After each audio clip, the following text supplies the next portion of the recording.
Hello everyone! Thank you so much for watching sa ating live a while ago. Dito ba sa, galing na kami nag-shop. Unti lang for the week lang. We're going home. And maganda ang panahon ngayon. It's, no weather forecast. Malapit lang din yung dito. Bloody hot. Bloody hot. Malapit lang din yung shopping center dito. For grocery lang.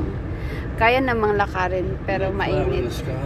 Yeah, it's sunny. Sa Taigong Park na pinupuntahan namin, maraming tao because it's weekend. Ayan maraming nagbe-birthday, may mga balloons.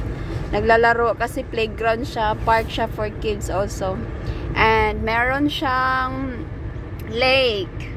May mga birds, corellas, ducks, pelicans, water hen.